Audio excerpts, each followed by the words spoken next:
A partir de agora, na Unesp FM, Observatório do Esporte.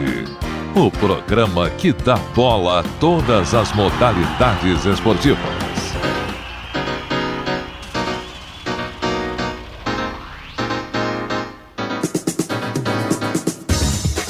Olá, ouvinte da Unesp FM. Hoje é sábado, 21 de julho de 2012. Começa agora o Observatório do Esporte. Eu sou o Sérgio Magson. E eu, Andressa Borzillo.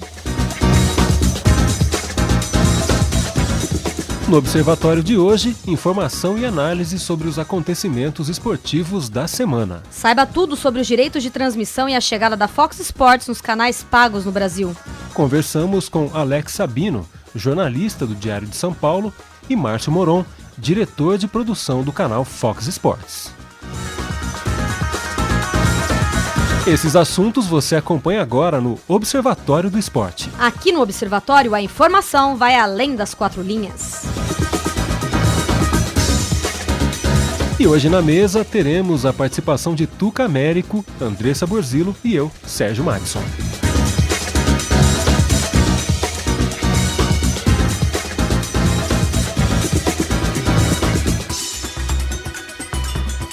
E vamos começar com o comentarista Tuca Américo. Olá, Tuca.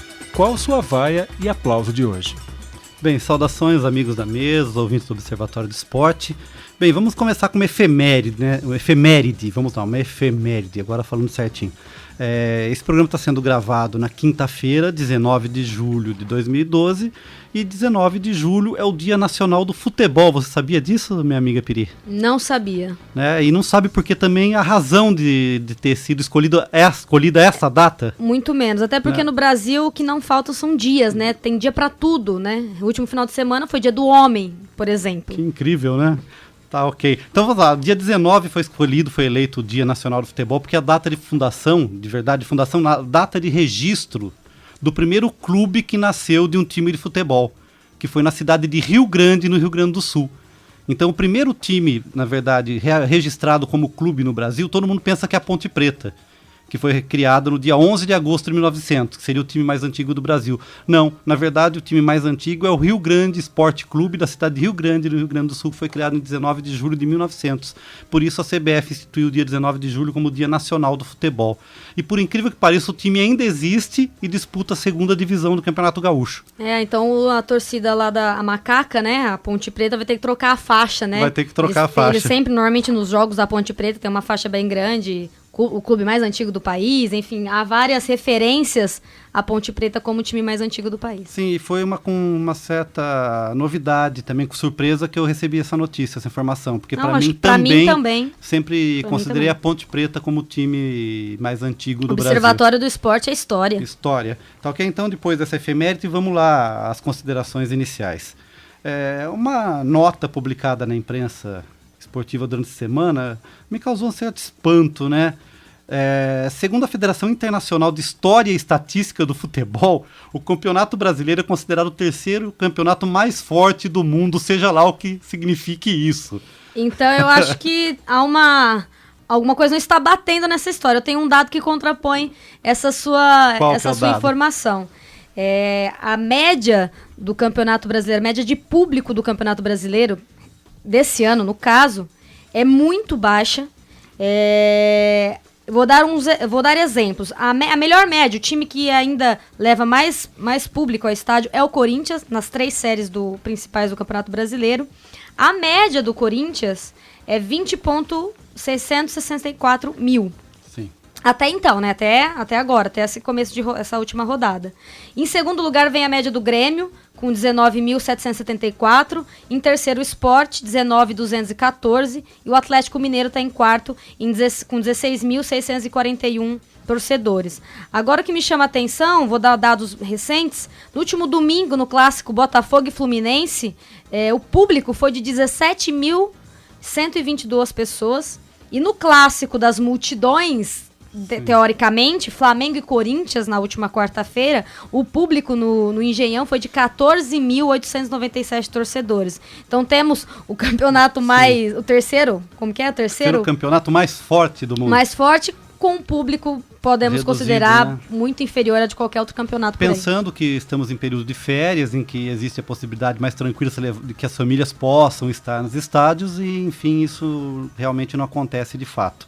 Né? Então, para complementar aqui, segundo o ranking, né, esse ranking é publicado desde 1991, né? E em primeiro lugar está a Espanha, com 761 pontos. Em segundo lugar, a Argentina, com 613 pontos. Em terceiro, o Brasil.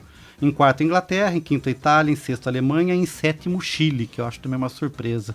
O que chama atenção nessa questão da Espanha é porque é o que que eu assim, posso discordar de princípio, porque ali a rivalidade, a competição fica restrita entre 2 clubes, né? Sim. Então, são 2 campeonatos. Então, será que eles fizeram essa... Eu acredito que não, mas eu acho que essa é a diferença para os outros campeonatos, no caso. Segundo a matéria, a vitória dos argentinos em cima da seleção brasileira, que está o campeonato argentino em segundo e o brasileiro em terceiro, é que o clausura já está encerrado. Então teve uma quantidade maior de jogos na Argentina. E não esquecendo o nosso amigo lusitano Zeca Marques, para lembrar, Portugal está em 20º lugar, ocupa a 20ª colocação com 278 pontos e meio. Tá, ok? Então fica aí essa reflexão, mas fica estranho pensar quais seriam os critérios. É muito complicado. Né? Muito vago. Mas lembrando aqui nosso amigo Sérgio Bruno Trivelato, a gente gosta dessas listas não pelo resultado, mas pela polêmica que elas geram. Exatamente. Né? Então, acho que rende assunto, rende notícia bastante. no outro dia. Um Manchete. belo assunto para se discutir não só aqui, mas em casa durante o jogo ou numa mesa de um boteco. Acho que esse papo vai muito, muito longe. Tá ok? Vamos lá, vamos falar um pouco para não dizer que não falei das flores, né? Vamos falar do meu querido voleibol. Tenho 3 notícias do vôlei. Eu acho que nenhuma boa para variar. Tá? A primeira notícia muito ruim é que o time de Montes Claros deve fechar as portas agora e não participa da Liga 2012-2013. Está sendo investigado pelo Ministério Público. Né? Existe uma suspeita de desvio de dinheiro. E infelizmente os jogadores Jotinha, Bob, William Refati e Brendel, que já estavam apalavrados, queriam jogar, já foram liberados para procurar outras equipes. O próprio técnico Carlos Schank, né, que foi jogador da seleção, que seria o técnico, também foi dispensado. E o desvio, além da questão do desvio de verba, também existem fortes denúncias de que havia um uso muito político do time. Então, durante os jogos eram feitas campanhas políticas, prefeitos, vereadores, políticos que apareciam para fazer campanha durante o evento e tal. E é uma pena, né? Porque embora não tenha tido uma participação muito forte no campeonato, foi 10º lugar na última liga, mas toda vez que um time deixa de participar, que um time deixa de existir, são jogadores que perdem emprego, é uma torcida que fica órfã.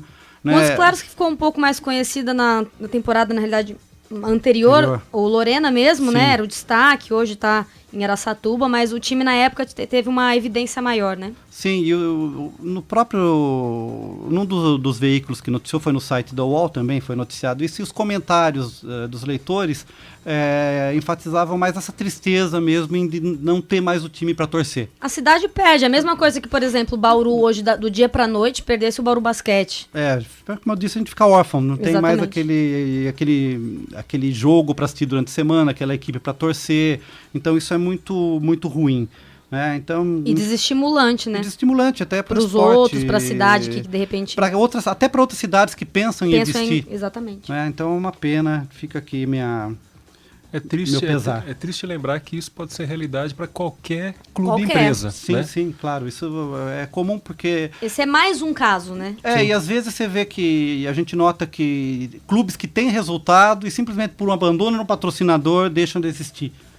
Então, que já aconteceu em Bauru mesmo, né? O Tilibra Copmax, campeão brasileiro, encerra, o time morreu, entre aspas. Não teve continuidade, né? O time campeão morreu logo em seguida. Eu acho que isso é uma coisa muito triste, mas vamos falar de coisas mais tristes ainda, então. Meu Deus, vou trazer um lenço aqui agora para participar. Quando o Tuca falar, eu vou tirar o lenço do bolso. Essa não é ainda a pior notícia, vamos à notícia menos pior, se é que isso é possível. Bem, saiu aí a convocação das duas seleções de vôlei, a masculina e a feminina. A feminina eu acho que é um time que tem chances, que se tiver um equilíbrio emocional, vai brigar. É capaz de brigar por uma medalha. Não podemos nem falar qual medalha, mas eu acho que tem possibilidade de trazer uma medalha, até de ouro pode ser. Depende muito também da condição psicológica da equipe durante os Jogos Olímpicos. Os cruzamentos também. Várias coisas podem... vários fatores podem influir na decisão, mas é um time que existe competitivo. Que é competitivo e existe uma possibilidade real de medalha. Né? Então a seleção feminina está convocada, né? O Zé Roberto vai levar as levantadoras Dani Lins e Fernandinha, centrais Fabiana, Thaísa e a Denísia, né? Que gosto muito da Thaís, acho que joga muito bem, está sendo uma referência no time. As opostas Sheila e Tandara, e as ponteiras Paula Pequeno, Fernanda Garay, Jaqueline e Natália, que está machucada, mas o Zé Roberto já enfatizou que acredita na recuperação. E só uma líbero, a Fabi. Tanto o time masculino como o feminino acreditam que não terão problemas com o líbero, só convocaram um líbero, só vai a Fabi no feminino e só vai o Escadinha, né, o Serginho, como líbero da seleção masculina. A segunda líbera, no caso, era a Camila, que fez, na realidade, foi eleita a melhor líbera da Liga. Sim. Tava muito bem na seleção, mas é uma opção do Zé Roberto, ele tinha que cortar alguém. No caso, ele preferiu manter a Natália machucada do que levar a Camila. Aí eu não sei... Aí ele vai ter os critérios dele. Mas me assusta eu acho perigoso. Essa situação de levar só um líbero. Eu acho mesmo perigoso. Eles estando na plena forma física, técnica, é imponderável, né? Você não tem o controle de uma lesão, como já aconteceu com o Marlon e com o Bernardinho, uma gripe, por exemplo, nunca se sabe. Então eu acho um pouco arriscado, mas tudo bem. Na seleção masculina, o time vai ter Bruninho e Ricardinho como levantadores, Leandro Visotto e o Wallace de opostos. O Wallace bem e o Visotto não. Muito inconstante. Uma pena que o Theo foi cortado. Eu acho, no meu ponto de vista, que o Theo tem uma participação mais constante e efetiva nos jogos que o Visotto. Quando o Theo entra, ele tem uma participação mais efetiva. O Visotto anda errando muito. Né? Dante Murilo, Giba e Thiago Alves de ponteiros. Veja a questão dos nossos ponteiros. Né? Giba, que já está em, vamos dizer, quase fim de carreira. Lógico que ainda tem a questão motivacional, é um cara que reúne o grupo, tem o símbolo de capitão, Dante, mas que tá não tem pior do que o melhor Giba. fase. Né? Murilo também, que não está na sua melhor fase, embora acho que seria o único que ficaria para a seleção. E o Thiago Alves, que hoje é o melhor ponteiro da seleção. Olha, eu vou dar minha humilde opinião, é claro. Eu acho que o grande problema dessa seleção, eu acho que vai ser a velocidade. Sim. É uma seleção aparentemente lenta, só muito pelos lenta. nomes que você diz. E o destaque brasileiro sempre, em comparação na disputa, era a velocidade. É onde o Brasil sempre se deu melhor nos conflitos com as grandes seleções, no caso Rússia e Estados Unidos, por exemplo. E aí a gente perde a velocidade com uma seleção como essa. Acho que é o grande... Alta e lenta. E lenta. Quando eu vejo o Visotto jogando, eu lembro de uma seleção russa da década de 80, que era bola pra cima e vamos descer o braço. Né? Então assim, vamos ver. Eu acredito também mais na feminina do que na seleção masculina. No meio de rede, os centrais, eu acho que só tem um problema. Os dois são os melhores. Dos três convocados, que são o Sidão, o Lucão e o Rodrigão, dois estão jogando muito bem, que é o Sidão e o Lucão. São jogadores que jogam muito bem, mas tem uma preferência pelo Rodrigão jogar entre os titulares, que é um jogador que bloqueia bem, mas não está na sua melhor fase, não tem uma constância no jogo. E aí, como líbero, não tem o que falar, o Escadinha é um grande líbero, acho que está um pouquinho... já não tem aquele reflexo de algumas temporadas atrás, mas ainda é um grande líbero, mas me preocupa só ter ele como convocado, não ter um reserva. Né? Bem, a notícia que não é tão ruim é que até a véspera da estreia dos jogos, né, até o congresso técnico da modalidade, o técnico pode fazer troca, né, ou pode convocar algum outro jogador em caso de lesão, algum problema mais grave. Pode até acontecer, não sei, que, por exemplo, o Zé Roberto pode chegar à conclusão de que a Renata não vai estar, a Natália não vai ter condição física rápido, né? Sim. E aí ele pode até voltar com a Camila. Isso, por isso que os cortados ainda continuam treinando com a equipe até a véspera dos jogos, tanto para a seleção feminina quanto para a masculina. Os cortados continuam em treinamento. Tá? Agora a notícia que não é nem um pouco boa. O Brasil tem uma tradição de equipes de base muito fortes no vôlei. Tá? E nessa semana acabou o campeonato pan-americano de voleibol masculino, que é tipo um campeonato com seleções B, né, pan-americano. e o Brasil ficou em quarto lugar. O Brasil perdeu para a Argentina, de 3-2. A Argentina é lembrada por William, como com potência para a próxima Olimpíada. Sim, com uma nova geração muito forte. Né? E perdeu na decisão de terceiro lugar para a República Dominicana.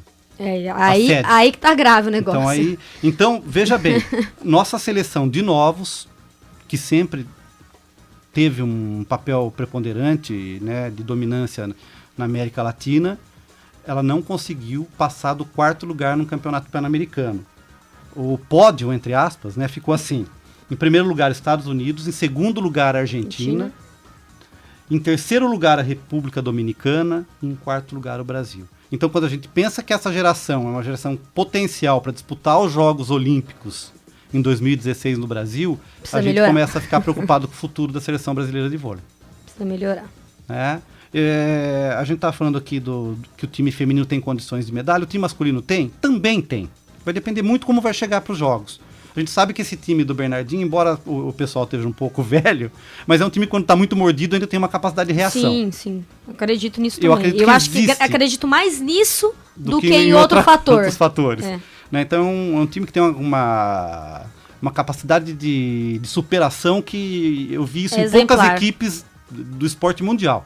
É exemplar. Então, acho que até existe. No papel não tem muita chance, mas por história e por condição psicológica eu acho que é possível, mas um pouco difícil. Por enquanto é isso.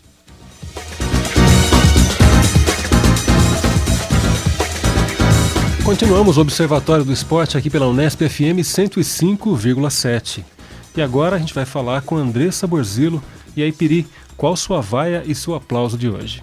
Vou dar uma de Zeca Marques, eu não tenho vaias e aplausos, tenho observações e pontos a destacar aí do cenário esportivo. Eu vou começar mais numa visão da mídia esportiva, né? Em primeiro ponto, eu quero destacar a questão da chegada do Cielo em Londres. Houve uma repercussão em cima disso. O voo dele atrasou. É óbvio, milhares de jornalistas aguardando a chegada de um dos atletas mais cobiçados, né? É um atleta que tem uma possibilidade de medalha real e é um símbolo hoje do esporte nacional, é visto assim. E milhares de jornalistas aguardando. E a surpresa é que ele não poderia dar entrevista. A assessoria havia orientado ele confessa isso aos jornalistas, de que ele não poderia dar entrevista, enfim. Só que ao ver a situação ali complicada, porque imagina, uma fala dele, é algo até, não precisa ficar lá meia hora conversando, é uma palavra, todo mundo ali aguardando isso, dependendo disso pra manchete do dia seguinte, enfim. E aí ele volta atrás, né? Ele consegue ali de alguma forma fazer um acordo e ele acaba dando a entrevista e tal. Mas assim, eu acho complicado isso, né? Realmente, às vezes o jornalista tem a fama de ser chato, de o cara que fica perseguindo e tal. Mas neste caso, eu acho que devia ter um pouco mais de uma sensibilidade maior da assessoria de imprensa, da assessoria do atleta, assessoria do evento. E não deixar que algo como isso aconteça. E ele também parece que não dará entrevistas durante agora o treinamento e durante os jogos, que só depois de alguma conquista, alguma coisa, que vai dar entrevista. Então era esse o único momento que ele poderia estar falando com a imprensa. Eu acredito que essa blindagem não leva a nada. Eu acho que o atleta está lá para competir, para dar o seu melhor, mas existe um compromisso com a informação, existem milhares de pessoas trabalhando, tentando levantar informações que têm interesse ao público, aos torcedores, às pessoas que acompanham a carreira do atleta. Então, esse silêncio, eu acho que, na verdade, é um desrespeito. Eu não vejo motivo aparente para que isso aconteça. Eu acho que ele tem que ter sua concentração, mas nada impede eu acho que uma coletiva durante uma semana de meia hora não vai matar nenhum atleta, não é desgastante. Exatamente. E não vai tirar o foco de ninguém. Né? Eu acho que, pelo contrário, passa uma tranquilidade para os torcedores, para a própria imprensa, e cada um está lá fazendo o seu trabalho. Então, eu acho que isso não leva a nada, ele está sendo muito mal assessorado, na verdade. Fica aí a minha vaia, então, para, no caso, a assessoria do Cielo. Eu vou dar um compartilhar nessa sua vaia. Eu queria destacar também a produção. A gente está aí há uma semana das Olimpíadas, né? Os maiores eventos esportivos do mundo. E eu vou falar um pouco da questão da cobertura televisiva, no caso, que, né, ainda a televisão é o meio que chega mais ao público. A gente vai ter uma emissora transmitindo aberto, mas a gente tem as TVs fechadas, né, que a gente chama de TV paga, TV fechada, também com uma produção dedicada exclusivamente aos jogos. E aí você tem, no caso, os canais Sport TV com quatro canais que vão ficar o tempo todo em função dos jogos. Você tem ESPN Brasil, Band Esportes, e eles têm produzido realmente materiais muito interessantes, coisas históricas, né? A questão das Olimpíadas choca-se muito com momentos históricos importantes, principalmente caso, por exemplo, Segunda Guerra Mundial. E, enfim, há conteúdos, tipo, sobram conteúdos e discussões e lembranças muito bonitas dos jogos. E, na verdade, os Jogos Olímpicos têm uma documentação histórica fenomenal. Em termos de imagem, né? É incrível. Imagens que quase nenhum outro evento tem. Exatamente. Imagens emocionantes. Eu acho que a produção de todos os canais, todas as pessoas profissionais estão envolvidas com isso. Eu aqui é um aplauso, eu tenho acompanhado. E realmente é um material muito rico e que, infelizmente, ainda está restrito. A gente espera que, por exemplo, nas próximas Olimpíadas, se não for no canal aberto, que as pessoas tenham mais acesso ao canal, então, fechado, para ter acesso a esse tipo de informação. Sim, e uma vaia também retumbante, né, Peri? Por exemplo, a questão da Globo. Os ouvintes estão ouvindo esse programa e o jogo da seleção brasileira olímpica amistoso contra a Inglaterra já ocorreu. E ele não foi transmitido em TV aberta. A única emissora que poderia transmitir o jogo, que tem um contratos amistosos da seleção brasileira, seria a Globo. E para não dar margem a fazer publicidade dos Jogos Olímpicos, que serão transmitidos em rede aberta pela Record, optou por não transmitir o jogo amistoso da seleção brasileira. Então a gente nota que isso é só o começo da briga. Então a gente fica imaginando como vai ser o comportamento do jornalismo da Globo, por exemplo, durante os Jogos Olímpicos. Serão notinhas, dizem que optaram por fazer uma cobertura do que acontece por fora, com comentaristas, o que eu duvido que seja feito de forma efetiva. Vão ser notinhas, um placar, como foi da última vez nos Jogos Pan-Americanos, e acabou. Então isso é um prejuízo enorme em termos de informação ao público. A gente vai ainda tratar mais de transmissão, a gente tem uma matéria, claro, né, até sobre esse assunto, mas realmente é uma situação que a gente vai começar a entender o que vai acontecer só a partir da semana que vem. Mudando bastante de assunto, e agora eu vou para falar de tênis. A gente teve uma semana aí recheada de coisas interessantes a respeito do tênis. Vou começar pela ordem cronológica dos fatos. Eu vou primeiro para a conquista do Guga. Para mim é uma grande conquista e ele merece isso. O Guga entrou pro Hall da Fama do tênis internacional, merecidamente. Não é porque a gente é brasileiro, mas também por isso.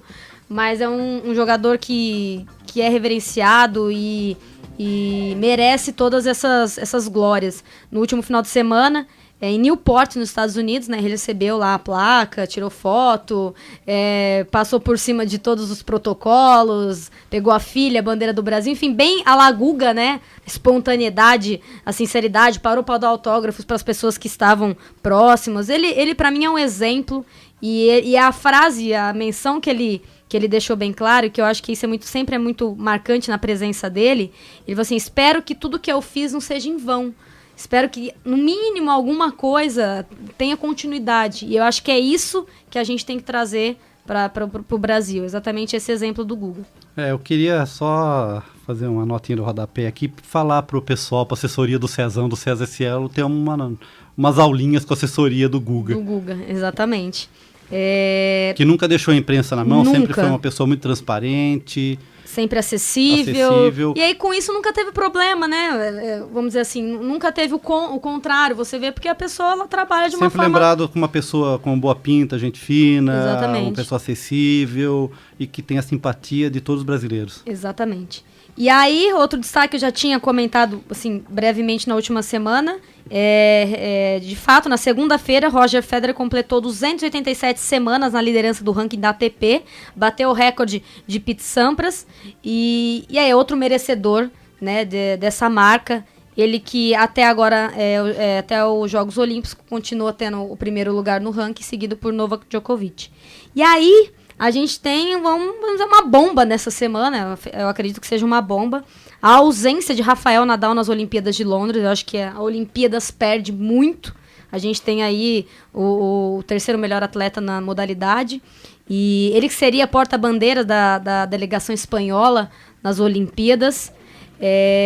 Questões físicas é o que tira o Rafael Nadal desses Jogos Olímpicos. Ele diz que ele não se encontra em condições para competir nos Jogos Olímpicos de Londres, portanto, não viajarei com a delegação espanhola. É uma baixa para a seleção, para a equipe espanhola, né, para a delegação, e uma baixa para o esporte, afinal, a gente perde aí um grande atleta nesses Jogos Olímpicos de Londres. De tênis, eu vou para basquete. Essa semana a gente teve um amistoso que parecia menos amistoso do que era, e que bom que foi assim. A partida entre Estados Unidos e Brasil. O primeiro jogo feminino, de fato, é evidente a questão técnica entre a seleção feminina norte-americana e a brasileira. O Brasil perdeu por 99-67. De fato, não jogou no mesmo nível que a seleção americana. A seleção brasileira de basquete feminino vai para Londres. Eu não acredito assim com tanta chance de medalha. Acho que é difícil. Mas logo em seguida a gente tem o jogo do masculino. Um jogo cheio de holofotes, cheio de Osama. Olha, já eu colocando intriga. Cheia de Obama, né? Em alguns momentos da transmissão se via mais o Obama do que o jogo. E aí o Brasil entra numa partida amistosa, mas com um compromisso muito bom. E eu acho que muito isso, claro, aos jogadores, mas também ao trabalho do Manhano, que deve ser elogiado. Eu acho que a mudança, a ruptura das últimas gerações do basquete recente, que a gente ficou fora de Olimpíadas, etc e tal, e hoje chega numa Olimpíada com um time muito competitivo, é mão do Manhano, e isso é evidente. Eu acho que a gente começa até a sonhar com a possibilidade de uma medalha depois dessa sonhar. É lógico que é complicado, né? A gente ficar também medindo isso agora por causa de um jogo como esse. Mas não adianta negar que esse jogo começou a surtir nos torcedores, na mídia, de que há, sim, uma esperança de medalha. Sim, e lembrando a atuação do Kobe Bryant no jogo, né? Se eu acho que não tivesse o Kobe Bryant como titular, o Brasil... O LeBron também. O LeBron também jogou muito, né? O time americano jogou muito bem, é a prova de que ainda eles são superiores, eles têm a melhor técnica, eles têm o físico melhor. Sim. É evidente, isso ficou evidente em quadra. O que foi interessante também foi a declaração do próprio técnico dos Estados Unidos, que eu não me recordo o nome agora, é um nome polonês, cheio de letrinhas, complicado, e ele falou que pela primeira vez esse ano um time exigiu o máximo da seleção americana. Então ela jogou 100% o tempo inteiro. Eles jogaram com o time completo. Krzyzewski, jogaram com um time completo. E os norte-americanos jogaram com o time completo. E o Brasil chegou a abrir 10 pontos de diferença. Sim. Lógico que normalmente o começo do jogo americano é mais relaxado mesmo, né? Sim. Os próprios jogos da NBA são assim. Mas... o Brasil entrou disposto a enfrentar, de fato, o adversário.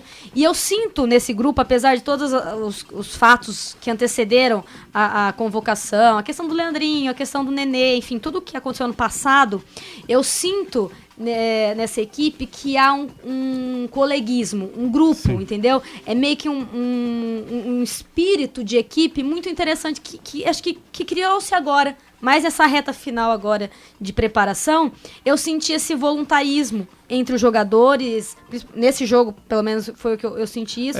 Isso é muito bom para uns Jogos Olímpicos. Não, eu achei um jogo ótimo. O Brasil pecou em algumas finalizações. Pecou, claro, pecou. Mas um garrafão muito forte. Os rebotes do Brasil. O Brasil teve mais que o dobro de rebotes que o time americano. Então isso quer dizer alguma coisa. O time pecou, é claro. Tem seus defeitos, tem coisas a melhorar, entendeu? Eu destaco aqui a participação do Huertas. Sim. De fato, essa questão de que ele é o melhor amador europeu fica evidente e pode ser considerado um dos melhores do mundo, porque ele fez a diferença nesse jogo e faz a diferença na seleção brasileira. O Huertas, lembrando, ele fez um double-double, ele fez 11 pontos e 13 assistências.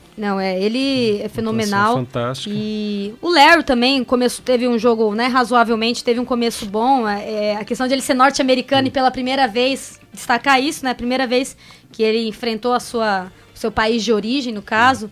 E começou bem, não jogou tanto, né? Mas tem uma função interessante no Brasil, tem esse gingado, essa mentalidade do basquete norte-americano que é importante para o Brasil, né? Em termos de jogo, em termos de ocupação de espaço na quadra. Sim. O Larry sabe fazer isso muito bem. E o Larry teve mais uma vez a atuação elogiada pelo comentarista do Sport TV, dessa vez o Birabello.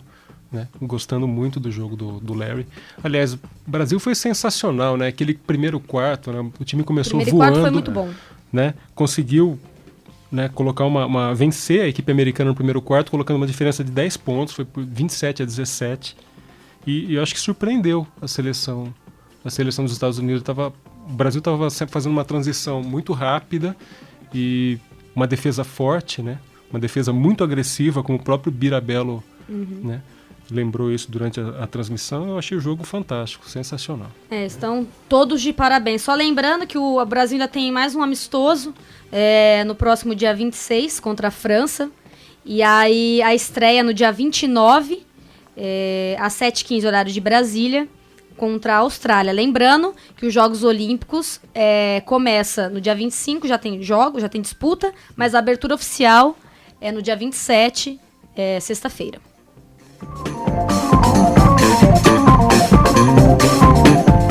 Mais alguns dados a respeito desse jogo amistoso Brasil e Estados Unidos, basquete.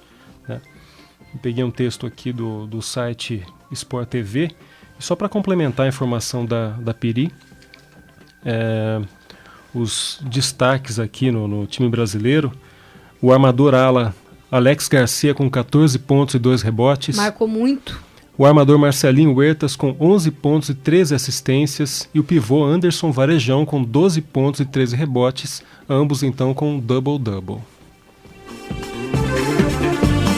E é claro, né, LeBron James, que foi o MVP do jogo, né, marcou 30 pontos e foi vaiado na apresentação, né, acreditem.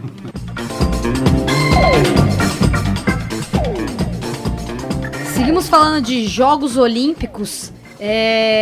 Estamos em 2012, né? Mas tem gente já preocupado com as Olimpíadas de 2020, Tuca Américo. Eu tô preocupado com 2016, por enquanto. Que é aqui no Brasil, né? Sim. Estão na briga Madrid e Istambul, e quem revelou um slogan aí já essa semana foi Tóquio também. E o slogan de Tóquio é Descubra o Amanhã. É uma briga boa. Madrid, Istambul e Tóquio. Alguma preferência, Tuca Américo? Não, acho que Istambul, né, pelo ineditismo, talvez, que já tivemos Jogos Olímpicos em Barcelona, na Espanha. Tóquio já sediou vários eventos esportivos e já houve também... Copa do Mundo, Japão, já teve Jogos Olímpicos também. Então, Istambul é uma cidade turística, um país que tem uma ascensão interessante no cenário esportivo mundial, que é a Turquia.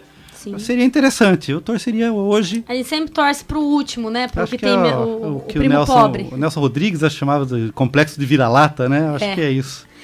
Só lembrando, o Comitê Olímpico Internacional vai decidir, né, em cerimônia no dia 13 de setembro de 2013, em Buenos Aires, na Argentina, quem que vai levar essa, Tóquio, Madrid ou Istambul. Lembrando, então, que o Comitê Olímpico Internacional vai decidir entre Tóquio, Madrid e Istambul no dia 13 de setembro de 2013, na cidade de Buenos Aires, quem vai levar as Olimpíadas 2020. Eu também fico na torcida por Istambul. Mudando um pouco de assunto olímpico, voltando para a América do Sul especificamente, eu vou falar do nosso amigo hermano, Sérgio Bruno Trivelato, também gosta muito dessa pessoa que eu vou citar agora, nosso queridíssimo Maradona, que essa semana protagonizou aí discussões e converseiros com o ex-Boca Juniors Juan Román Riquelme. Ele criticou a saída do Riquelme do Boca, né? E aí sobrou até elogio pro Corinthians no meio dessa discussão toda. Eles que já haviam discutido outras vezes, né? O Maradona não gostou muito da saída do Riquelme e acabou esbravejando aí algumas coisas contra ele.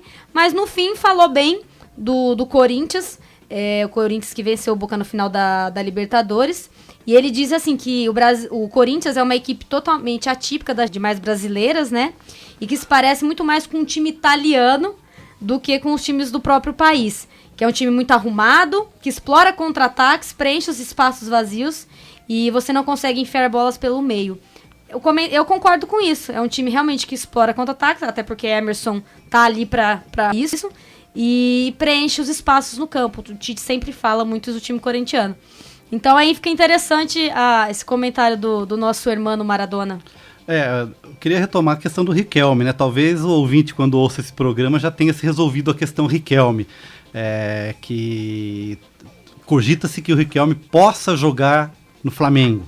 Ele já rodou vários clubes do Brasil, vamos ver. Mas notícias da quinta-feira, dia 19, apontam que ele deve jogar mesmo no Rosário Central. Time da segunda divisão que está montando uma equipe forte para tentar ascender a primeira divisão argentina. Vamos ver, esperar o fim dessa novela. Mais uma novela, né? Um tango, eu diria. É um tango, nesse caso é um tango. E aí vou aproveitar, deixa Corinthians, né? E um assunto que bombou, vamos usar a expressão aí, nas redes sociais, Facebook, Twitter, etc e tal, as piadas dos corintianos em cima dos antes, né? Um destaque aí, primeiro bilionário no Brasil. Corinthians é destaque na Forbes. O clube é apontado como primeira marca bilionária no Brasil, depois de estudo divulgado pela empresa de consultoria BDO. O Corinthians ganhou destaque na Forbes durante a semana. A marca esportiva valendo 1,005 bilhão.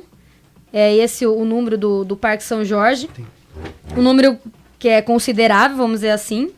E a reportagem destacou que o estudo divulgou 17 clubes brasileiros em sua lista, na qual a somatória total é 5,33 bilhões.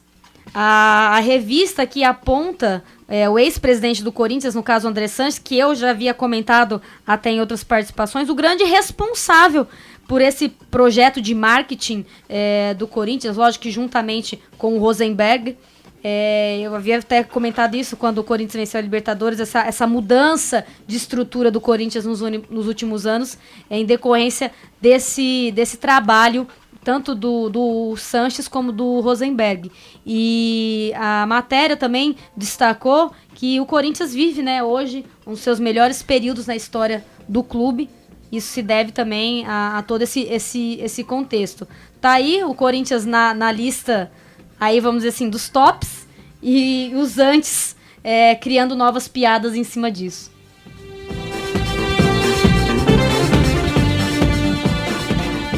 E quem não está na mesa hoje com a gente é nosso luso Zeca Marques, que vamos saber por onde anda. Será que ele está por Portugal? Por onde você anda, Zeca?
Ouvimos aí o Zeca Marques, diretamente do Rio de Janeiro, fazendo um comentário esportivo aqui para enriquecer o nosso Observatório do Esporte de hoje.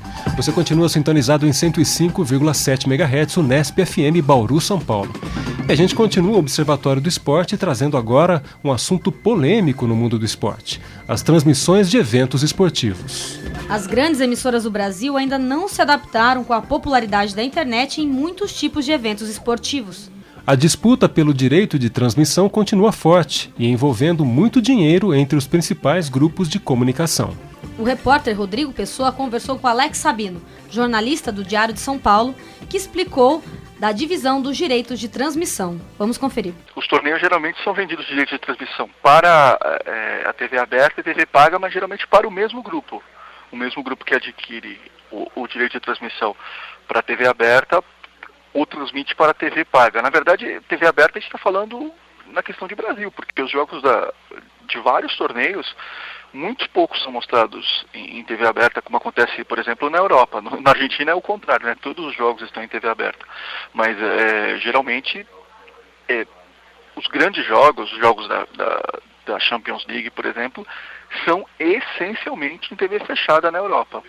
E do Brasil também, né? Raramente se passa um jogo, geralmente jogos decisivos passam em TV aberta, como a Rede Globo está fazendo, fez a partir das quartas de final no Barcelona.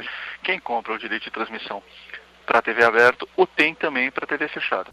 Alex também comentou sobre a popularidade da internet na transmissão e o posicionamento dos grupos em relação a isso. A internet funciona como uma ferramenta a mais. Óbvio, quando você não tem o jogo na televisão, você vai tentar assistir pela internet. Muitas vezes você coloca na internet para ter uma alternativa de transmissão, uma alternativa de jogo. Está passando um jogo na televisão, você está vendo outro na internet.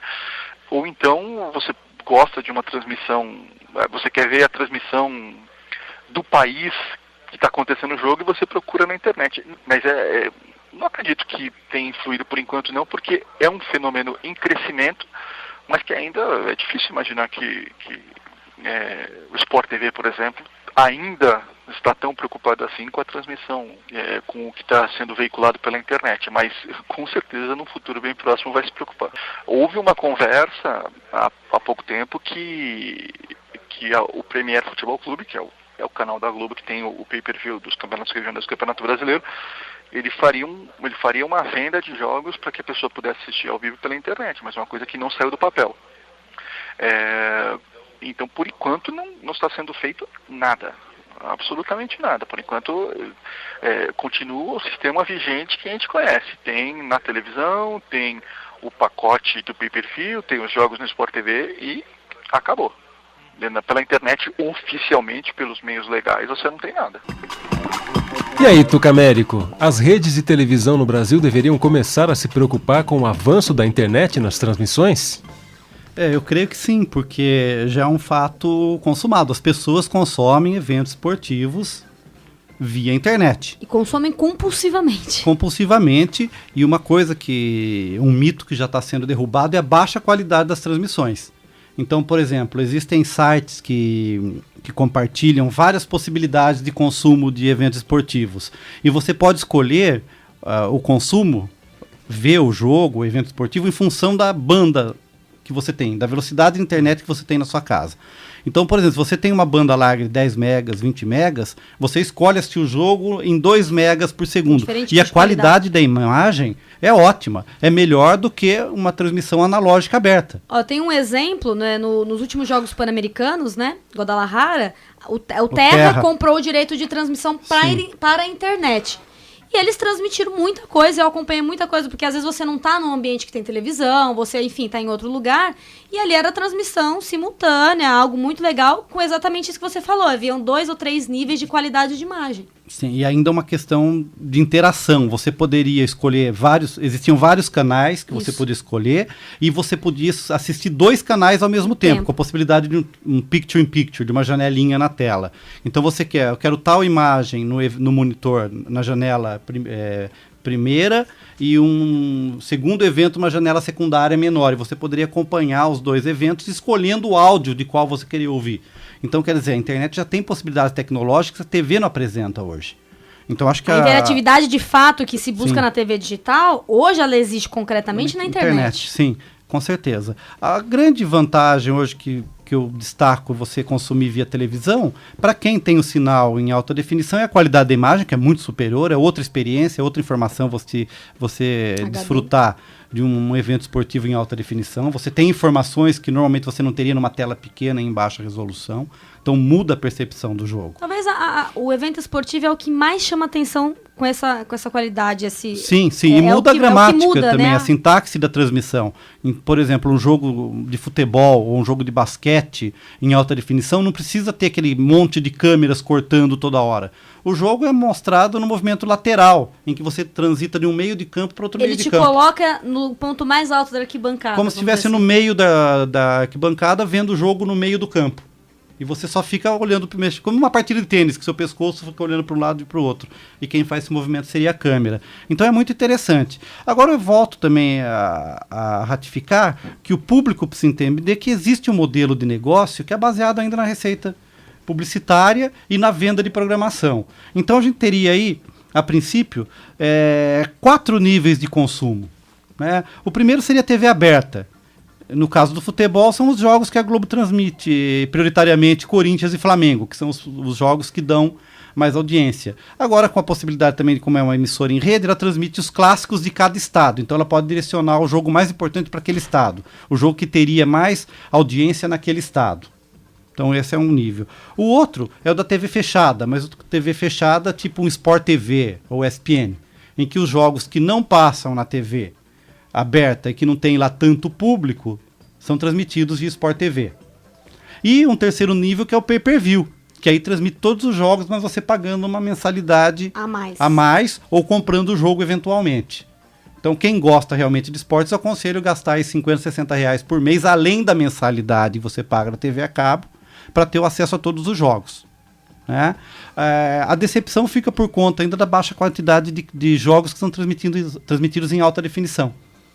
Então, por exemplo, se você quer assistir o jogo local que passa na TV aberta e na sua cidade não tem sinal em HD das TV aberta, você também não terá esse jogo, dificilmente terá esse jogo em HD em TV fechada. Porque são pouquíssimos jogos que passam. Para vocês terem ideia, com Premiere e tudo, como foi citado na matéria, passa aí 4 a 5 jogos em HD na TV fechada. É pouco pelo volume de jogos que a gente tem por semana. Né? E um quarto nível seria o consumo via internet. Que aí, como o Alex salientou, a pessoa usa 2 janelas. Uma janela que seria o monitor da sua televisão que você assistiu o jogo que está sendo transmitido, e você que acompanha um outro jogo no computador ou no canal aberto. Aí você teria que ter 2 telas na sua sala. Né? Não é o caso do nosso amigo Sérgio Trivelato, que tem 5, 6 telas na sua sala e pode acompanhar vários jogos simultaneamente. Agora, um fato importante e interessante é que, por exemplo, num canal de TV a cabo, eles têm um canal que chama Mosaico e você pode acompanhar 4 jogos ao mesmo tempo. A tela é dividida em 4 e em cada janelinha você acompanha o jogo com a possibilidade de escolher o áudio que te interessa. E é interessante, porque se você tem uma TV de 32 polegadas, é o equivalente a assistir 4 jogos, cada uma numa TV de 14 polegadas. É a mesma sensação. Eu, pensando no que você está falando, eu sinto que há, então, uma deficiência no serviço, tanto para quem está na ponta do começo, porque o acesso ainda é limitado, vamos dizer assim, então você não tem acesso a tudo. Mas também há um déficit no atendimento, vamos dizer assim, para quem também está na outra ponta, porque é isso que você falou. Também o cara que quer tudo, ele também não vai ter tudo. Ele não tem porque ainda o volume de jogos, e depende também dele ter mais telas na sua sala, se ele quer acompanhar vários jogos. E não tem todos os jogos. Vamos dizer, quem está com menos também não está bem, quem está também com mais também não está bem. O mercado, na verdade, não atende efetivamente todos os públicos. Como você apontou, todos os públicos têm déficit em suas necessidades. Mesmo aquele que quer consumir HD, de repente eu quero assistir meu jogo do Palmeiras em HD, mas ele não foi o jogo escolhido para transmitir em HD. Ou na cidade onde vai ser a sede do jogo, não tem todo o equipamento para que se possa transmitir em HD. Então, se eu vou assistir, por exemplo, Palmeiras, uma série, um Brasileirão, como chama? Série B do Brasileirão, né? Se é um jogo lá numa cidade do interior, não sei da onde, não tem a capacidade de transmitir em HD. Então eu fico refém também da condição tecnológica da onde vai ser transmitido, porque é muito caro você deslocar toda uma equipe para isso. E a gente segue o Observatório do Esporte aqui na Unesp FM 105,7. Outro assunto que rendeu muita polêmica na divisão dos eventos esportivos foi a chegada da Fox Sports, a grade dos canais fechados. A repórter Fabiane Carrijo conversou com Márcio Moron, diretor de produção da Fox Sports no Brasil, que comentou a chegada do canal no país. A gente tem uma proposta, acho que diferenciada, né? Acho que cada um tem seu espaço, a ESPN tem o espaço dele, Sport TV também, e a Fox tem um conteúdo diferenciado, com Libertadores exclusivo. Já é uma grande diferença, já consegue ter um diferencial das demais. Vamos ter o campeonato italiano exclusivo e outros campeonatos também. Então acho que cada um tem seu espaço, não tem uma disputa grande entre elas. Acho que cada um tem seu horizonte a tocar. E por que o Brasil foi o último país da América Latina a ter a Fox Sports? Aí foi uma estratégia, né? A empresa é americana e eles conseguiram, acho que talvez, mais facilidade em abrir em outros países. Aqui no Brasil sempre teve os órgãos de comunicação foram fortes, né? Tinham outras emissoras fortes aqui. Não é fácil abrir uma empresa de comunicação de esportes no Brasil, porque tem outros grupos fortes, então teve que esperar o momento certo para vir. E esse acho que foi o melhor momento mesmo, né? Nossa política não é a política da Fox em si não é de uma briga, assim, de coisa, pelo contrário. Tudo que eles pedem é cedido aqui. Se cede a Libertadores, não só para eles, como todos os outros canais. Até a TV pequena, é só colocar o selo da Fox e pode... Nosso objetivo é de quanto maior divulgação, melhor. De acordo com Moron, não há previsão de incluir pacotes para a internet nas transmissões de jogos. Tuca Américo, o que você achou da chegada da Fox Sports para a grade dos canais fechados no Brasil? Eu acho que a Fox teve uma sorte imensa com o desempenho do Corinthians. Isso é um fato, ela já chegou ganhando, né? Vamos Sim, dizer assim. Porque na verdade o que acontece? Os jogos principais da Libertadores foram transmitidos em TV aberta pela Globo, certo? Agora, o torcedor, principalmente do Corinthians, que é fanático, ele gosta do pré-jogo, de ver os comentários depois, ele quer acompanhar as entrevistas o tempo todo, né? Coletivas depois dos jogos. Então, todo esse esquema de transmissão, que é diferenciado na TV a cabo, ele só pôde acompanhar pela Fox Sports. Tanto que o dia da final mesmo, a programação começou muito horas antes. Foi montada uma estratégia de ficar ali, ó. E eu tenho certeza que muitos corintianos de plantão ficaram ligados. Eu que não sou ligados. corintiano, fiquei. Porque cria-se a expectativa em função das finais, das semifinais, da possibilidade do título inédito que aconteceu para o Corinthians. Então, tudo isso a Fox Sports soube capitalizar muito bem em cima disso. Eu acho que fica aí uma vaiazinha para a qualidade da equipe ainda, que trabalha na Fox Sports. Eu já fiz alguns comentários aqui, eu não gostei dos locutores, os repórteres que foram enviados, por exemplo, para cobrir o jogo na Bomboneira, entrevistavam os jogadores argentinos pegavam o jogador no meio de uma entrevista já em andamento. A gente teve aquele caso mesmo que você citou, que ele não conseguiu traduzir. Não traduziu o depoimento do jogador, o jogador falou e o repórter em si falou, ouvimos aí o depoimento do jogador tal, e não traduziu o que foi dito. Então, algumas deficiências, creio também que em função da estreia da TV, mas eram repórteres experientes, então também não se justifica tanto isso.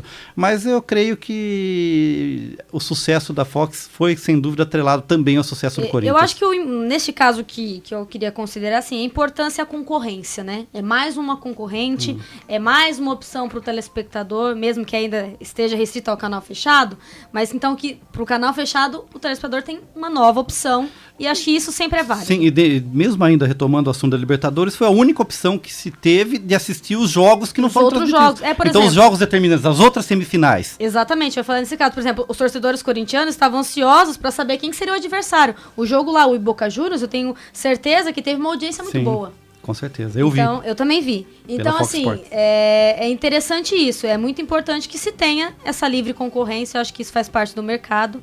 E aí é mais uma emissora aí buscando espacinho na grade brasileira. Que por enquanto não tem jogos no pay-per-view.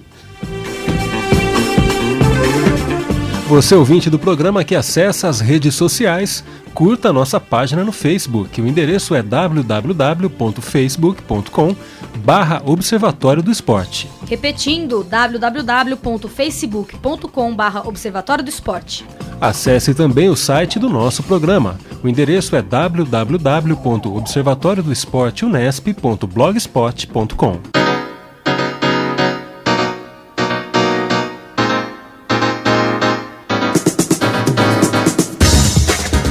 E o Observatório do Esporte chega ao fim. Locução de Sérgio Magusson e Andressa Borzillo. Comentários de Zeca Marques e Tuca Américo. Equipe de reportagem: Rodrigo Pessoa, Gabriel Cortez, Fabiane Carrijo e Fernando Martins. Direção de Fábio Fleury, produção técnica Paulo Pepa. O Observatório do Esporte é um projeto de extensão universitária financiado pela PROEX, a Pró-Reitoria de Extensão da Unesp. O Observatório é coordenado pelos professores doutores Marcos Américo, Ângelo Sotovi Aranha e José Carlos Marques. Até a próxima! Até lá! Observatório do Esporte. Informação além das 4 linhas.